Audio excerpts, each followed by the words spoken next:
आप फोकस यहां पे करेंगे मेरे पास। ओके चलो ध्यान से देखो, one of the most important reaction that is Hinsberg test, और ये बनेगा आपका 47%। क्या बनेगा ये आपका 47%। ठीक है, तो इसको यार कैसे निकलेगा, ऐसे ध्यान से देखिएगा। देखो, अब क्या होगा, क्या होगा, मैंने आपको शुरू में ही बता दिया था कि H2SO4।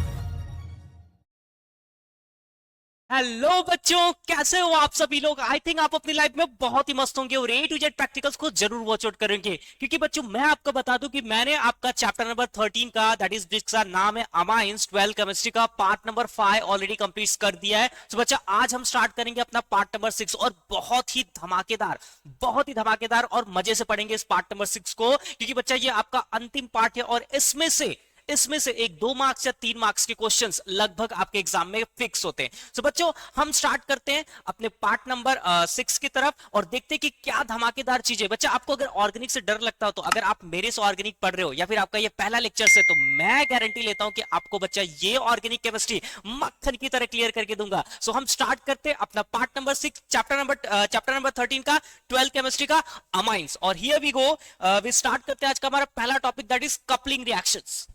यार ये कपलिंग रिएक्शंस क्या होता है, और काफी मजेदार कंसेप्ट है ये कपलिंग रिएक्शंस, क्योंकि बच्चा इसी कपलिंग रिएक्शंस के थ्रू ना एक डाई बनता है। ऑरेंज रेड डाइस आपके प्रैक्टिकल्स में भी कराया जाएगा, और ये इसी कपलिंग रिएक्शन से पॉसिबल है, क्योंकि ये अजो कपलिंग होता है। मैं सारा चीज बताऊंगा, बस मेरी कुछ बातें सुन लीजिए। ठीक है, मेरी कुछ बातें सुन लीजिए। इस कपलिंग रिएक्शंस के थ्रू ही बच्चा वो डाइस बनता है जो हमारे कपड़े को पेंट कर, डाई तो आपको पता होगा, कपड़े को कलरिंग करने के लिए जो भी सब्सटेंस, जो भी केमिकल्स बनाए जाते हैं, ठीक है, उसको हम लोग डाई बोलते हैं। जो भी केमिकल रिएक्शंस करके कुछ ऑर्गेनिक चीजों से बनाए जाते हैं, कुछ जो ह्यूमंस होते हैं वो लैब में बनाते हैं, और कुछ नेचुरली भी प्रिपेयर किया जाता है। तो चलो हम देखते हैं कि ये अजो कपलिंग रिएक्शंस क्या और इसमें कौन कौन से टाइप के रिएक्शंस पढ़ने वाले। सो चलो हम इसको स्टार्ट करते हैं, और बच्चा बहुत ही ध्यान से, मतलब बहुत ही ध्यान से इस लेक्चर्स को देखिएगा और बिल्कुल मेरे ऊपर फोकस कीजिएगा। मैं स्टार्ट करूं ऐसे केमिकल रिएक्शंस को, यहां पे आपका ध्यान दीजिए। ओके चलो देखते हैं पहला टॉपिक क्या है कि arene benzonium salt when treated with certain reactives aromatics compounds such as phenols aromatics amines to give azo compounds। यार ये अजो क्या है, लेकिन रुको पहले मैं आपको अजो ही क्लियर कर देता हूं अजो क्या है, ध्यान से सुनो। देखो अगर कभी भी दो नाइट्रोजन का कॉम्बिनेशन होता है बच्चा, तो इसी को बोलते हैं अजो, डायजो, इसी को अजो ग्रुप है, यही आपका अजो ग्रुप है। तो कहां ये लगता है, तो मैं आपको बता दूं कि अगर ये आप चैप्टर मेरे से पढ़ रहे होगे ना, तो मैं आपको कई बार अजो ग्रुप बना के दिखाता हूं। क्या यही अजो ग्रुप है, क्या यही अजो ग्रुप है? ठीक है, ये बनाता हूं कि नहीं बनाता हूं, N2Cl डाइजोनियम। ठीक है चलो हम देखेंगे कि यार इस रिएक्शंस को, कपलिंग रिएक्शंस को कैसे कवर अप करते हो। तो यहां पे हम लोगों ने उसके लिए एक थियरी देखी। क्या थियरी देख ली कि when Areen diazonium salt is treated with certain reactive compounds that is phenol और एरोमेटिक्स टू गिव अजो कंपाउंड्स। भाई ये सब क्या है बताओ सर मुझे। ठीक है चलो आओ देखो एक और कुछ थियरी देख लेते हैं, like N triple bond N, double नहीं रहेगा बच्चा, यहाँ पे ट्रिपल कर लीजिएगा। ठीक है, N triple bond N is also called as what, is also called as what, azo coupling. क्या बोलेंगे इसको, अजो कपलिंग। ये कपलिंग कैसे होगा, क्या होगा, आओ मैं यहाँ पे बताता हूँ, ध्यान से सुनिएगा, बिल्कुल ध्यान से, बिल्कुल ध्यान आपका मेरे ऊपर होना चाहिए बच्चा। ओके चलो हम स्टार्ट करते हैं अपने इस कंसेप्ट की तरफ, ध्यान से सुनो। अरीन डाइजोनियम सॉल्ट, यहाँ पे देखो अरीन डाइजोनियम सॉल्ट, तो देखो ये हो गया आपका अरीन्स एरोमेटिक रिंग, ठीक है, और ये हो गया आपका डाइजोनियम, और ये हो गया सॉल्ट। ठीक है, ये पॉजिटिव चार्ज और ये हो गया आपका negative charge. Arene diazonium salt को अगर आप ट्रीट करते हो कोई भी reactives aromatics compounds like phenol, चलो मैं यहां पे लेता हूं phenol. Okay now this we will going to take what, phenol. Okay अब इसको जब आप बेसिक कंडीशन में बच्चा रिएक्शंस कराएंगे, आप जब इसको बेसिक कंडीशन में रिएक्शंस कराएंगे, मतलब आपने अब अगर यहाँ पे यूज कर दिया OH माइनस आयन, सो ध्यान से देखिएगा what will happen in this reaction, बहुत ही ध्यान से देखिएगा बच्चा। सारे पोजीशन पे आपके H होते, तो HCl ये दोनों निकल जाएंगे, और इन दोनों अजो ग्रुप का इसके साथ में कपलिंग हो जाएगा, तो that is called as what, azo coupling reaction. नहीं समझा, यहाँ पे देखिए, चलो देखो यहाँ पे क्या होता है, आपका H होता है, सब पोजीशन पे H होती है, ये H क्या करेगा, इस Cl के साथ में निकल जाएगा बच्चा, तो क्या बाहर निकल जाएगा, HCl, और ये नाइट्रोजन और ये कार्बन का पोजीशन आपस में बाइंड हो जाएगा, और इसी को तो बोलते हैं बच्चा अजो कपलिंग रिएक्शंस। क्या बोलते हैं, अजो कपलिंग रिएक्शन। वो एक तरीके का ये हमारा डाई भी है, क्या एक तरीके का डाई भी है। चलो देखते हैं, अरे यार इधर जगह तो नहीं है, ओके मैं जगह बनाता हूं, ध्यान से देखिएगा। ओके चलो देखो, ये रिंग, एक काम करता हूँ यहीं से लिखना शुरू करता हूँ। देखो ये रिंग, ठीक है, ये रिंग के पास में नाइट्रोजन है ट्रिपल बॉन्ड से। अब बच्चा ये आपका नाइट्रोजन कनेक्ट हो जाएगा इस एरोमेटिक रिंग के साथ में, इस एरोमेटिक रिंग के साथ में, और यहाँ पे लगा है आपका OH। ठीक है, ये इसी को बोलते हैं अजो कपलिंग रिएक्शंस। क्या बोलते हैं, देखो ये HCl निकल गया और ये N इस कार्बन के साथ में बच्चा बाइंड हो गया, ज्वाइंट हो गया। ठीक है, और इसी को क्या बोलते हैं, अजो कपलिंग रिएक्शन। ये आप अल्कोहल के साथ में भी कर सकते हो, और यही रिएक्शंस आप एनिलीन के साथ में भी कर सकते हो। मैं बताऊंगा ना आपको। चलो पहले फटाफट इसका नाम देख लेते हैं, इसका नाम क्या है। तो that is called as what, para hydroxy azobenzene. Para, ध्यान से सुनो, पैरा के जस्ट सामने पैरा, तो मैं इसका नाम ना यहां लिखता हूं, काफी गर्मी हो रही है, मैं इसका नाम यहां पे लिखता हूं, para hydroxy, para hydroxy, para hydroxy अजो बेंजीन, अजो बेंजीन। ठीक है, पैरा हाइड्रोक्सी अजो बेंजीन, ये इसका नाम है। काफी इजी सा और छोटा सा नाम है। ठीक है, आप ये कर सकते हो। ओके, पैरा, एक मिनट, पैरा पे है, पैरा पे हाइड्रोक्सी अजो बेंजीन। ठीक है, चलो एक तो मैंने कर दिया, तो एक आपके लिए छोड़ दूं। नहीं सर, एक और करा दीजिए। ओके ठीक है, मैं ट्राई करता हूं एक और का।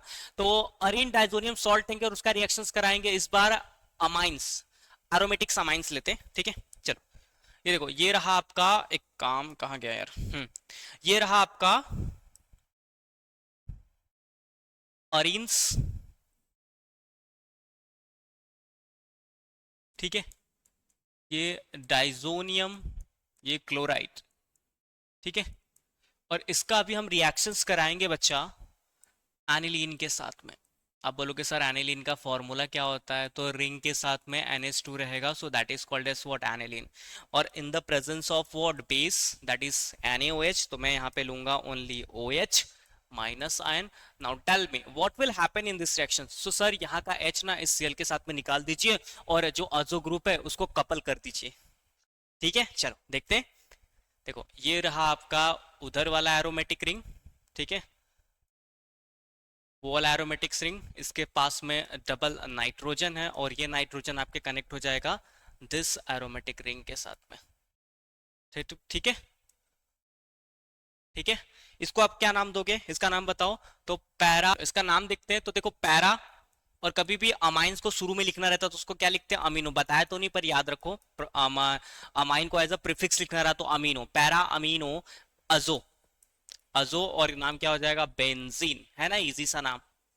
ठीक है कि नहीं, इजी सा नाम। मजा आ रहा है ना इस रिएक्शंस में। तो बेटा ये सब आपके डाइज है, ये सब आपके डाइज है जो आपके कलर, कपड़े को कलर करने के लिए यूज किए जाते हैं। ठीक है, चलो आई थिंक ये चीजें, ये ऑरेंज रेड डाइज है। ठीक है, अब देखो ये चीज तो आपको बहुत ही अच्छे से क्लियर हो गया कि यार अजो कपलिंग या फिर कपलिंग रिएक्शंस कैसे करेंगे। कुछ नहीं करना है, आपका जो अरीन सॉल्ट होगा, लाइक अरीन डाइजोनियम सॉल्ट होगा, अरीन मतलब एरोमेटिक रिंग, अजो दो अजो ग्रुप लाइक एनएन, और सिर उसको आपको ट्रीट करना है कि तो अल्कोहल, कि तो फिनोल के साथ में, कि तो एनिलीन के साथ में, and you will get this type of product. You will get what बेटा, दिस टाइप ऑफ प्रोडक्ट। सबको समझ में आया ना, क्लियर है ना। चलो आगे बढ़ते हैं, अगला देखते हैं। अगला क्या है कॉन्सेप्ट, कि हिंसबर्ग टेस्ट। यार ये हिंसबर्ग टेस्ट क्या है, काफी अजीब सा लग रहा है। अजीब अजीब कुछ नहीं है, ये चिंदी है एकदम। ठीक है, रिएक्शंस बहुत ही चिंदी है, बस आप फोकस यहां पे करेंगे मेरे पास। ओके चलो ध्यान से देखो, one of the most important reaction that is Hinsberg test. बहुत ही ज्यादा इंपॉर्टेंट रिएक्शन है बच्चा ये हिंसबर्ग टेस्ट। तो पहले फटाफट इसकी थियरी पढ़ लेते हैं। तो हिंसबर्ग टेस्ट में बच्चा हम रिएक्शन करते हैं, reaction with Areen sulfonyl chloride. ठीक है, reaction with Areen sulfonyl chloride. ये अरीन सल्फोनाइल क्लोराइड क्या है बताऊंगा, सब बताऊंगा, बस वेट करिए 2 मिनट। ओके चलो देखो, इसमें होगा क्या इस रिएक्शन में, कि aryl amine react with benzene sulfonyl chloride to form ethyl benzene sulfonyl amide. ठीक है, कुछ नहीं समझ रहा है सर, तो देख लेते पहले हिंसबर्ग का टेस्ट क्या है। हिंसबर्ग रिएजेंट जो हम यूज करेंगे, बेंजीन सल्फोनाइल क्लोराइड, और फटाफट इसका पहले फॉर्मूला हम लोग देख लेते हैं। क्या देख लेते हैं बच्चा, इसका पहले फॉर्मूला। आप जो बोल रहे हो ना सर अरीन सल्फोनाइल क्लोराइड क्या है, सर आपने यहाँ पे भी लिखा है बेंजीन सल्फोनाइल क्लोराइड, बताओ सर वो है क्या। वही तो आपका हिंसबर्ग रिएजेंट है। और आप अभी यहाँ पे देखोगे, आप यहाँ पे देखोगे कि what is the reagent of Hinsberg. ठीक है, बहुत ही ध्यान से देखिए, हाँ दैट इज बेंजीन। बेंजीन बनाओ, चलो देखो ये रहा आपका बेंजीन। ठीक है बच्चा, और क्या बोला है, हाँ सल्फोनाइल क्लोराइड, ये रहा आपका सल्फोनाइल और ये रहा आपका क्लोराइड। यही है वो हिंसबर्ग रिएजेंट्स जिसकी मैं बात कर रहा था, जिसको मैं बताने वाला था आपको। यही आपका क्या है, हिंसबर्ग रिएजेंट। सो बच्चा, अब इस हिंसबर्ग रिएजेंट्स का रिएक्शंस हम की तो प्राइमरी अमाइंस के साथ में कर सकते, कि तो सेकेंडरी अमाइंस के साथ में कर सकते, टर्शियरी अमाइन के साथ में नहीं कर सकते। क्योंकि बच्चा जो आपका टर्शियरी अमाइंस होता है ना, ये बड़ा बेकार होता है, इसके पास H नहीं होता है, ये H नहीं होता, एसिडिक H नहीं होता है, दैट्स वाई ये रिएक्शंस नहीं कर पाता है। चलो तो फिर सर ये इन लोग के पास है तो ये लोग कैसे रिएक्शंस कर रहे हो, तो मैं बताता हूँ ना, बस 2 मिनट रुकिए, 2 मिनट देखिए मैं क्या बता रहा हूँ यहाँ पे। ओके चलो देखो, हम इसका रिएक्शंस कराएंगे, that is ethyl amine. Ethyl मतलब आपका हो गया प्राइमरी अमाइंस। 1 मिनट, मैं इसको ना ऐसा लिखता हूँ, ये रहा आपका इथाइल अमाइन। ठीक है, जब बच्चा आप इसको इथाइल अमाइंस के साथ में रिएक्शंस कराओगे ना, जब आप इसको इथाइल अमाइंस के साथ में रिएक्शंस कराओगे, सो बहुत ही इजी सा ना एक प्रोडक्ट आएगा, आप ये चुटकियों में कर सकते हो। देखो कैसा प्रोडक्ट है, इसका Cl और इसका H निकल जाएगा, इसलिए तो एसिडिक H की जरूरत पड़ती है यहाँ पे। ठीक है, तो उसका H और उसका Cl क्या हो जाएगा, निकल जाएगा। क्या बचा, इसको सर इसके साथ में जोड़ दो, बस वही करना है बच्चा आपको। ठीक है, चलो देखो, ये आपका एरोमेटिक्स कंपाउंड हो गए, ये आपका सल्फोनाइल ग्रुप हो गया, क्लोरीन तो निकल गया इस H के साथ में, और सल्फोनाइल का सल्फर कनेक्ट हो जाएगा अमाइन से, जो कि एक अमाइड जैसा स्ट्रक्चर्स दिख रहा है, और यहाँ पे आ जाएगा आपका C2H5। ठीक है, इस तरीके का स्ट्रक्चर्स बनता है, और इसी को बोलते हैं बच्चा ethyl benzene sulfonyl amide. Sulphonyl amide इसी को क्या बोलते हैं, देखो ये इथाइल हो गया, क्या हो गया ये इथाइल, ये हो गया आपका benzene, ethyl benzene sulphonyl, sulphonyl amide. Amide की वजह देखो, ये C double bond ON, like sulphur ही लेकिन डबल बॉन्ड O से कनेक्टेड है, दैट्स व्हाई इसको हम लोग क्या बोलते हैं, अमाइड। तो ये आपने देख लिया प्राइमरी का रिएक्शंस।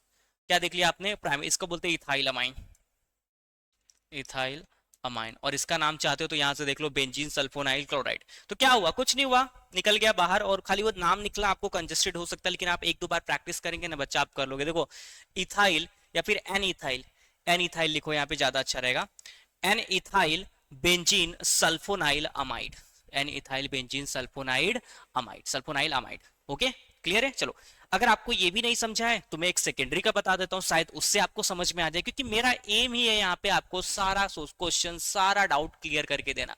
तो मैं हूं ना बताने के लिए, बस वेट करो। चलो देखो एक और देख लेते हैं, सेकेंडरी अमाइंस के साथ में हिंसबर्ग के रिएजेंट्स को अप्लाई करते हैं। नाम तो बड़ा भारी दिया इसने हिंसबर्ग, लेकिन रिएक्शन दिया है चिंदी वाला।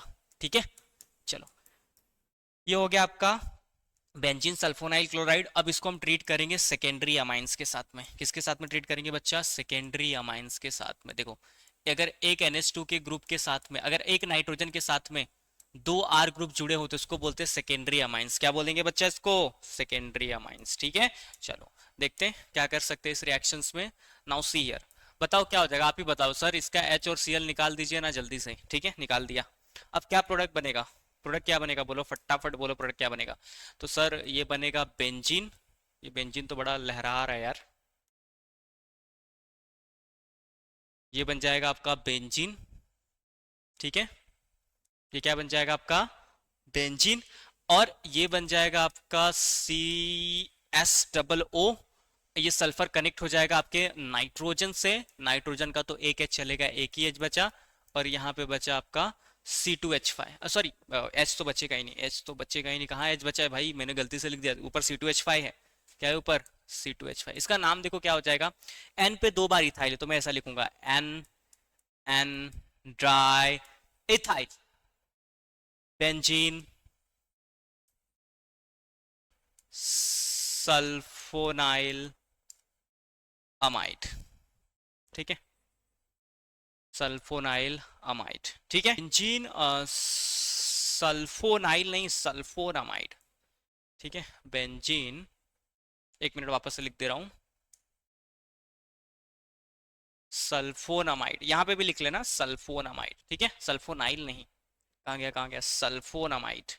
1 मिनट, सल्फोनामाइड। ठीक है, यहाँ पे F रहेगा, क्या रहेगा बच्चा यहाँ पे F, थोड़ा सा मिस्टेक हो गया, सल्फोनामाइन। ठीक है चलो ठीक है ओके। चलो ये देख लेना थोड़ा सा, तो आपको समझा सेकेंडरी वाला, सेकेंडरी अमाइंस वाला समझा, ओके ठीक है। चलो बच्चा अब हम बढ़ते हैं अपने अगले रिएक्शंस की तरफ और बहुत ही प्यार से समझने की कोशिश करते हैं उस रिएक्शंस को भी। ओके चलो सबका ध्यान बिल्कुल स्मार्ट बोर्ड पे होना चाहिए, मेरे ऊपर भी दोगे तो चलेगा, ठीक है।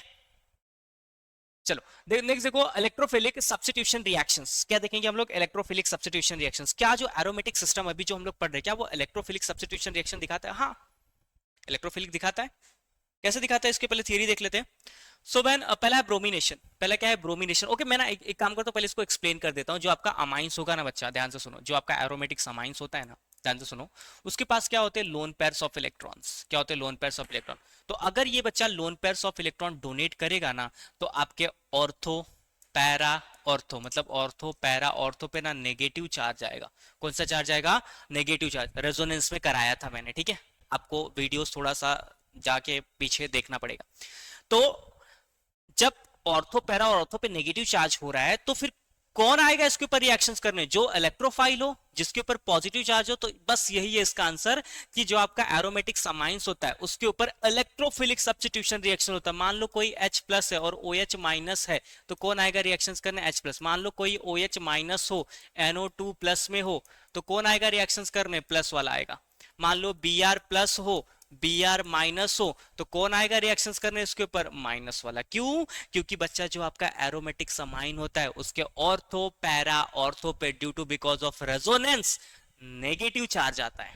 कौन सा चार्ज आता है, नेगेटिव चार्ज आता है, ठीक है। चलो अब हम करते हैं अपने रिएक्शंस का शुभारंभ, that is called as what, शुरुआत।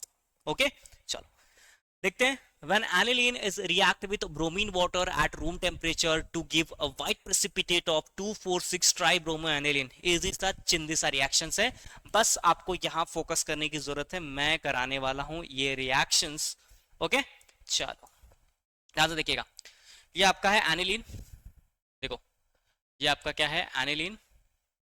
और इस एनिलीन को मैं ट्रीट करूंगा Br2, और in the presence of what, room temperature और ब्रोमीन वाटर। क्या यूज लेंगे हम यहाँ पे, ब्रोमीन वाटर, ठीक है।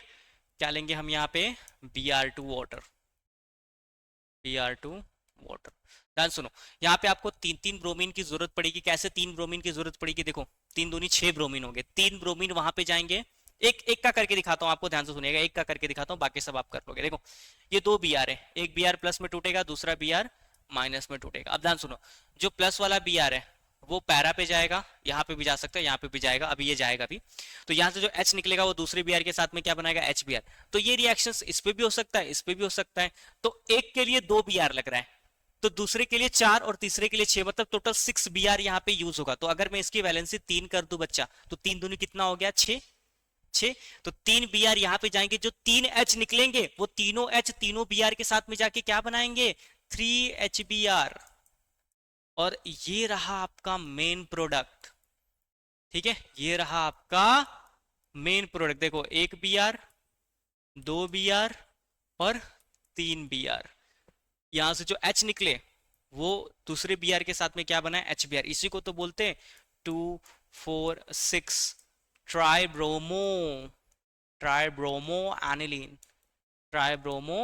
एनिलीन, ठीक है, इसी को तो बोलते हैं 2,4,6 ट्राइब्रोमो एनिलीन। और इसका नाम क्या है, ब्रोमो एनिलीन। क्या बोलते हैं इसको, ब्रोमो एनिलीन। ओके चलो याद रहेगा सबको, अगर एग्जाम में आपको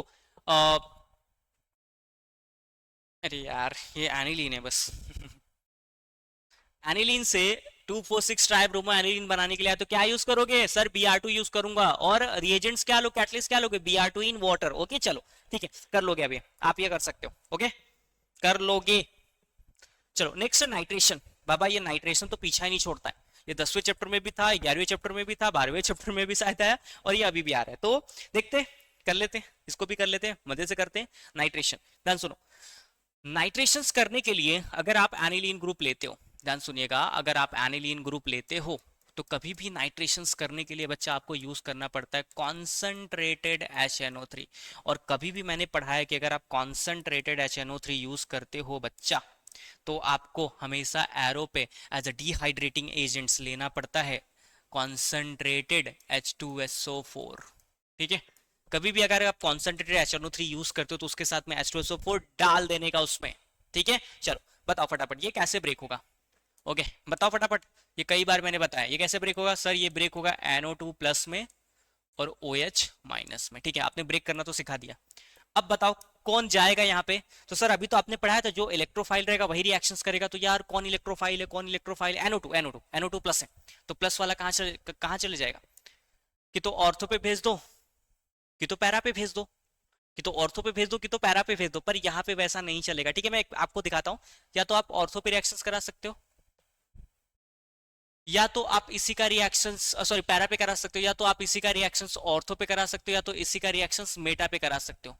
लेकिन प्रोडक्ट आपको अच्छे कहाँ मिलेंगे ये मैं आपको बताऊंगा। पहले तो मैं आपको प्रोडक्ट लिख के दिखा देता हूँ तीनों का, अगर आप ऐसा कराते हो तो क्या मिलेगा।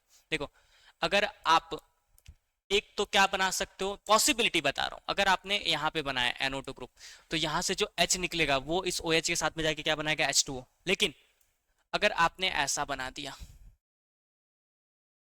पॉसिबिलिटी बता रहा हूं आपको, NO2 मान लो ऑर्थो पे चले गया तो यहाँ पे बन गया NO2। ठीक है, यहाँ से जो H निकला वो H इस OH के साथ में क्या बना लिया? H2O। लेकिन अगर मान लो आपने यहाँ पे बना दिया तो Meta, that is highly unstable होता है, बहुत ही ज्यादा अनस्टेबल पोजीशन होता है मेटा। ठीक है, अगर आपने NO2 यहाँ पे बना दिया तो क्या होगा? तो वही H निकलेगा और OH निकलेगा। लेकिन आपने बना दिया para nitro aniline, para nitro aniline, आपने बना दिया ऑर्थो नाइट्रो एनिलीन, आपने बना दिया मेटा नाइट्रो एनिलीन। भाई कौन सा मेजर है, कौन सा बनेगा और कौन सा अच्छा है, कौन सा ज्यादा अमाउंट में बनेगा इंडस्ट्री में, कौन सा यूजफुल है, वो देखना पड़ेगा आपको। तो याद रखना, आपका जो पैरा वाला होता है वो मेजर प्रोडक्ट है, वो काफी दूर है NH2 से, दैट्स व्हाई वो स्टेबल रहेगा। लेकिन एक मिनट, लेकिन जो आपका ऑर्थो और मेटा बन रहा है बच्चा, वो उसका यील्ड सही नहीं आता है, बहुत ही कम आता है, ना के बराबर आता है। ठीक है, तो ये अगर रिएक्शंस में ना बने तो ही अच्छा है। ओके, तो ये बनेगा आपका 51%, ये बनेगा आपका 2%। सॉरी वो नाइट्रो है ना, एक मिनट ऊपर नजदीक है, ये बनता है आपका 2%। क्यों? क्योंकि भाई ये एकदम नजदीक है तो हाईली इंटरेक्शन करते, दोनों दूर जाने की कोशिश करते। ठीक है, नजदीक नजदीक बॉन्ड नहीं बनता उतना अच्छा। ये बनेगा आपका 47%। क्या बनेगा ये आपका? 47%। ठीक है, तो यार ऐसे रिएक्शंस करा रहा हो तो तीन तीन प्रोडक्ट बन रहे हैं, मुझे तो एक ही चाहिए, तो एक ही चाहिए, तो उसके लिए आपको कुछ सिलेक्टिव रिएक्शंस करने पड़ेंगे, जो भी मैं आपको बता सकता हूँ बता भी देता हूँ यहाँ पे। ठीक है, अगर आपको याद रहता तो बहुत ही अच्छी चीज है। ये रिएक्शंस इस कंडीशन में थोड़ा सा फेवरेबल नहीं, क्योंकि ये इतने अलग अलग प्रोडक्ट दे रहा है। ठीक है, एक ऐसा बेस्ट मेथड है जो कि खाली पैरा पे बना के देता है, और पैरा पे बनाए तो बहुत ही अच्छा 100% आएगा, नहीं तो ये लोग भी बनने लगेंगे और काम गड़बड़ा जाएगा। इतना सा हम लोग दवाई बनाएंगे और कचड़ा इतना बन जाएगा। ठीक है, चलो ठीक है, स्टार्ट करते अपना क्या बेस्ट मेथड है उसको करेंगे अपन। ये रहा बेस्ट मेथड अपना। ध्यान से सुनो, व्हेन एनिलीन को पहले ट्रीट किया जाता है, ध्यान से सुनना, एनिलीन को बच्चा पहले ट्रीट करते हैं हम लोग, एनिलीन्स को पहले ट्रीट करते हैं एसिड अनहाइड्राइड के साथ में। किसके साथ में? Acid anhydride. इसका फॉर्मूला बताओ क्या होता है एसिड? सर इस तरीके का फॉर्मूला होता है इसका। ठीक है, कैसे बॉन्ड ब्रेक होते हैं मैंने सिखाया, ये नेगेटिव तो कोई भी बॉन्ड ब्रेक कर सकते हो। ठीक है, जैसी बॉन्ड ब्रेक करोगे तो ये ग्रुप यहां चले जाएगा और यहां से एक H निकल जाएगा। देखो ध्यान से देखना, इस रिएक्शंस को काफी कॉम्प्लिकेटेड रिएक्शन है, ध्यान से देखो। देखो ये बॉन्ड ब्रेक हो जाएगा, ये यहां जाएगा, यहां से एक H निकल जाएगा, तो ये हमें कुछ ऐसा मिल जाएगा अभी। ठीक है, ध्यान सुनो, ये NH, ये C डबल बॉन्ड O, ये NH CH3। ठीक है, और इसका जो H निकला ये इस OH के साथ में कार्बोक्सिलिक एसिड्स बनाता है। ठीक है, चलो हमको उससे मतलब नहीं है। अब अगेन देखो, अगेन हम इसको ट्रीट करेंगे बच्चा।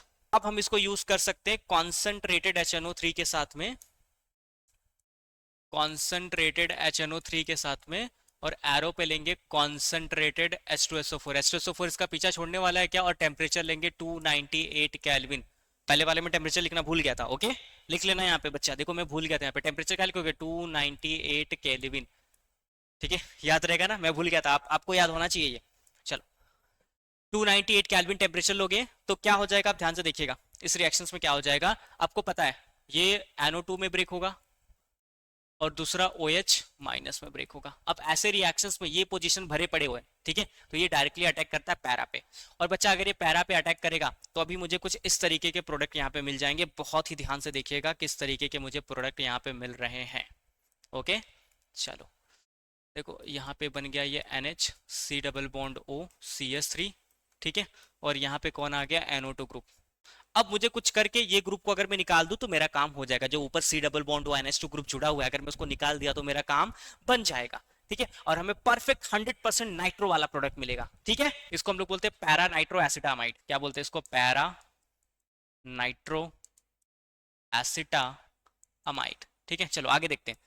अगर हमें किसी ग्रुप को निकालना होता है कभी भी तो आपको पता होगा मैं क्या यूज करता हूँ, H+ OH माइनस। लाइक कोई भी एसिडिक कंडीशन यूज करोगे तो वो ग्रुप यहाँ से निकल जाएगा और ये यहाँ के पीछे जाके अटैच हो जाएगा। सो that is you get what NH2, और वो ग्रुप वहां से टूट के निकल जाएगा एसिडिक कंडीशन में और यहाँ पे मिल जाएगा आपको NO2।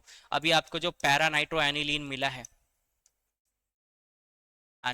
है वो आपको 100% मिलता है। ऐसे केस में आपको कितना मिलता है? 100% मिलता है, यू विल गेट। ओके ठीक है, बहुत इजी सा रिएक्शन है। पहले आपको एसिटिक अनहाइड्राइड के साथ में रिएक्शंस करना है, ठीक है। ये ग्रुप टूट के वहां चले जाएगा और ये H निकल जाएगा, कुछ ऐसा मिल जाएगा आपको। इसके साथ में आपको अगेन वही कॉन्सेंट्रेटेड HNO3 और कॉन्सेंट्रेटेड H2SO4 के साथ में रिएक्शन करता है। HNO3 कैसे ब्रेक होता है? NO2 प्लस में, OH माइनस में, प्लस वाला वहां पे चले जाएगा पैरा पोजीशन पे। ये देखो आ गया यहाँ पे, ठीक है। अब अगर इस ग्रुप को निकालना है आपको तो आपको कोई भी एसिडिक कंडीशन लोगे ये ग्रुप आपका क्या हो जाएगा? निकल जाएगा। ये ग्रुप आपका क्या हो जाएगा? निकल जाएगा और आपको मिल जाएगा प्योर 100% पैरा नाइट्रो एनिलीन। ना ही मेटा का झंझट ना ही पैरा का झंझट। समझा? मजा आया ना इस रिएक्शंस में? ऐसे रिएक्शंस करके आप 100% निकाल सकते हो और ऐसे रिएक्शंस करके बहुत सारे कचड़े निकाल सकते हो, ठीक है। क्लियर है? आप एग्जाम में कोई भी कर सकते हो। अगर आपको नाइट्रो बनाने के लिए आता ना ये भी कर सकते हो, कोई मार्क्स नहीं कट करेगा बच्चा, कोई नहीं कट करेगा मार्क्स, ठीक है। चलेगा क्या? दोनों करके जाओगे ना पक्का। बेस्ट मेथड बोला तो वो करने का, और फालतू फालतू वाला कुछ भी पूछ दिया, एक लाइन का क्वेश्चन दे दिया तो ये करके आने का, ठीक है। चलो आगे बढ़ेंगे and that is the next और शायद लास्ट टॉपिक है ना। Okay, sulphonation. सल्फोनेशन क्या होता है बताओ? सल्फोनेशन का मतलब होता है सर SO3H ग्रुप।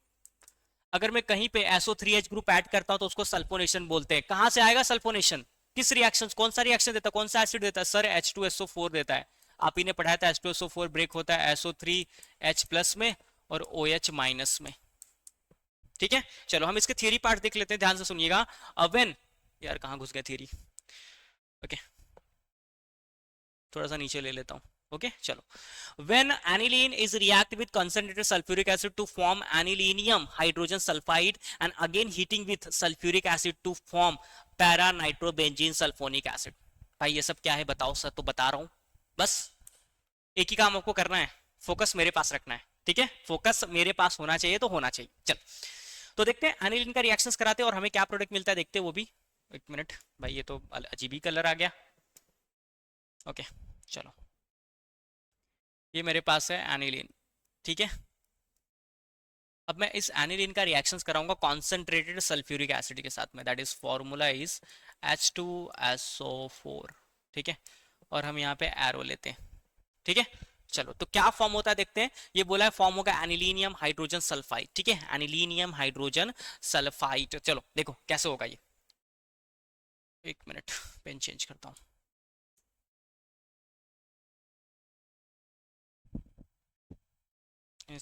ध्यान से सुनो, देखो ये एसिड है तो एसिड क्या करेगा? अपना H+ आयन डोनेट करेगा। जैसे ये H+ आयन डोनेट करेगा तो ये नाइट्रोजन के पास लोन पेयर्स ऑफ इलेक्ट्रॉन ये इस H+ आयन को एक्सेप्ट कर लेगा। तो यहाँ पे ना तुम्हें कुछ इस तरीके का एक प्रोडक्ट मिलेगा। देखो ये NH2 था तो क्या हो जाएगा NH3, नाइट्रोजन का लोन पेयर्स ऑफ इलेक्ट्रॉन चले गया तो क्या बन गया प्लस, और जो बाकी जो इसके पास बचा देखो ये H+ में टूट गया और क्या बचा SO4H माइनस बचा है तो ये यहाँ पे जुड़ जाएगा SO4H। इसी को बोलते हैं एनिलीनियम हाइड्रोजन सल्फाइड। क्या बोलते हैं इसी को? Anilinium hydrogen sulphide. अब ध्यान से सुनो, जब इस एनिलीनियम हाइड्रोजन सल्फाइड्स को आप वापस से हीटिंग करते हो, क्या करते हो? वापस से इसको हीटिंग करते हो और ये रिवर्सिबल रिएक्शन होता है। जब आप इसको वापस से हीटिंग करते हो तो यहाँ पे क्या होता है? H2O आपका बाहर निकल जाता है। क्या निकल जाता है बाहर? H2O। जब H2O आपका बाहर निकल जाएगा, निकलेगा, ध्यान से देखिएगा। देखो अब क्या होगा, क्या होगा, मैंने आपको शुरू में ही बता दिया था कि H2SO4 SO3H में और OH माइनस में टूटता है। किसमें टूटता है? SO3H में, OH माइनस में। तो देखो यहाँ से वही SO3H, यहाँ से क्या हो जाएगा, देखो ये हो जाएगा आपका NH2 और यहाँ से SO3H नीचे आता है, SO3H आपका क्या हो जाएगा, नीचे आ जाएगा। और यहाँ से जो H निकलेगा, एक H, यहाँ से दूसरा H, यहाँ से एक H, यहाँ से दूसरा H, और यहाँ का एक ऑक्सीजन, वही आपका क्या बनाता है, H2 क्या बनाता है, H2। इसी को बोलते हैं para amino benzene sulphonic acids. Para para para amino benzene sulphonic acids क्या बोलते हैं इसको, एक minute, para amino benzene sulphonic acid. ठीक है, para amino benzene sulphonic acid इसी को बोलते हैं। कैसे हुआ ये, देखो आप बोलोगे सर ये बनाया कैसे आपने, देखो यहाँ से SO3H निकलेगा और यहाँ पे अटैच होगा, यहाँ से H निकलेगा और वहां का एक ऑक्सीजन है और ये एक H है। ठीक है, ये सब आपस में मिलकर क्या बनाएंगे, H2O बनाएंगे। क्या बनाएंगे बच्चा, H2O। मैं एक सिंपल सा रिएक्शन बताऊं क्या, एक सिंपल सा रिएक्शन बताऊं, वैसा करके आओगे बहुत अच्छा रहेगा। ठीक है, आप टेक्स्ट बुक नहीं देखोगे तो देखो, ये लेने का एनिलीन, ठीक है, अगर आपको सल्फोनिक एसिड बनाने के लिए बोला तो आप डायरेक्टली यूज करो कॉन्सनट्रेटेड H2SO4 और टेम्परेचर इसमें डालना रहेगा 253 से 273 केल्विन। ठीक है, H2SO4 कैसे ब्रेक होगा, कैसे पढ़ाया था मैंने, SO3H प्लस में ब्रेक होगा सर, OH माइनस में ब्रेक होगा, हो गया बस काम खत्म खत्म खत्म। देखो यहाँ पे SO3H को यहाँ पे लाके अटैच करो, ठीक है, वहां से क्या निकलेगा बताओ, H, क्या निकलेगा वहां से, H निकलेगा कि नहीं निकलेगा, SO3H यहाँ पे अटैच करोगे तो H निकलेगा कि नहीं, देखो ये अटैच हुआ तो यहाँ से H निकला, वो H इस OH के साथ में क्या बनाएगा, H2। बात खत्म, बात खत्म कि नहीं, इजी सा है ना, ऐसे करोगे ज्यादा अच्छा रहेगा। वैसा तो मैं थोड़ा सा आपको बता रहा हूँ ताकि आपको समझ में आए, चीजें क्लियर हो। ठीक है, चलो क्लियर है, सबको समझ में आया, ये बहुत ईजी है। इसी को बोलते हैं para amino benzene sulphonic acid, para amino benzene sulphonic acid, देख लो। और ये जो बीच वाला है इसको हम लोग बोलते हैं एनिलीनियम हाइड्रोजन सल्फाइड, यहां से नाम लिख लेना, anilinium hydrogen sulphide, anilinium hydrogen sulphide. ठीक है, एनिलीनियम आयंस है ना बिकॉज इसके लिए, और हाइड्रोजन सल्फाइड SO4। ओके ठीक है, कर लोगे इसको। चलो अब देखो, एक इसमें बहुत ज्यादा इंपॉर्टेंट स्टम्प क्या है, ज्विटर आयंस के बारे में पूछता है। तो देखो इसमें डाइपोल जनरेट होता है, एक पोल, देखो यहाँ पे एक बेसिक ग्रुप प्रेजेंट है जिसके पास लोन पेयर्स ऑफ इलेक्ट्रॉन, और यहाँ पे एक एसिडिक ग्रुप प्रेजेंट है। तो ये दो पोल है यहाँ पे, एक बेसिक की वजह से एक एसिडिक की वजह, तो इसीलिए हम इसको ना डाइपोल बोलते हैं। इसी डाइपोल को ना ज्विटर आयंस भी बोलते हैं, जो एसिडिटी एसिड एक ही ग्रुप में एसिड और बेसिक दोनों ग्रुप की वजह से डाइपोल जनरेट होता है। ठीक है, चलो देख लेते क्या है वो भी देखो, सल्फोनिक एसिड ऐसा होना चाहिए था, sulphanilic acid as a salt called dipolar ions और ज्विटर आयन। ये कैसे बनता है zwitter ion, when acidic group और basic group present on the same aromatics compound. ठीक है, क्लियर है, मैंने उसमें दिखाया था कैसे वो बनता है। ओके बच्चा, सबको समझ में आ रहा है ना, ठीक है ना, ठीक है, सबको क्लियर है ना, एक मिनट, सबको क्लियर है ना चीजें। चलो चलो, तो मैं आपको ज्विटर आयंस बना के दिखा देता हूँ यहाँ पे। ठीक है, आपको करने की तो जरूरत नहीं है इतना। ज्विटर आयन देखो क्या होगा, ये H डोनेट कर देगा और ये NH3 प्लस हो जाएगा। मैं यहाँ पे करके दिखाता हूँ, ठीक है, ध्यान से सुना। देखो ये H डोनेट कर देगा तो ये क्या बन जाएगा आपका NH3 प्लस, H प्लस जाएगा तो लोन पेयर्स ऑफ इलेक्ट्रॉन ले लेगा ना, और यहाँ पे आपका क्या बचेगा, तो यहाँ पे बचेगा SO3। SO3 क्या होता है, माइनस। ठीक है, इसमें नहीं दिख रहा तो इसमें दिखा देता हूँ। देखो ये H डोनेट कर देगा तो अमीनो ग्रुप आपका H को लेके क्या बना लेगा, NH3। ठीक है, और नीचे क्या आ जाएगा आपका SO3 माइनस, ये माइनस और ये प्लस, दो पोल हो गए। इसी को बोलते हैं ज्विटर आयन। क्या बोलते हैं इसी को, ज्विटर आयंस। ठीक है बच्चा, सबको समझ में आ रहा है ज्विटर आयंस क्या होता है। सो बच्चा आपको ये वीडियोस कैसे लगे, आई थिंक मैंने पूरा चैप्टर सबको अच्छे से करा के दिया, तो प्लीज आप मुझे सपोर्ट करिएगा बच्चा, क्योंकि आपने मुझे प्रैक्टिकल्स के वीडियोस के लिए बहुत ज्यादा सपोर्ट दिया है। तो प्लीज ट्राई टू अंडरस्टैंड, और ऐसे सपोर्ट आपका होना चाहिए ताकि मैं आपके लिए बहुत ही बेस्ट मेथड और बहुत ही अच्छे ट्रिक से ऑर्गेनिक केमिस्ट्री पढ़ा सकूं। And thank you for watching this video, and please do subscribe A to Z practicals. Thank you.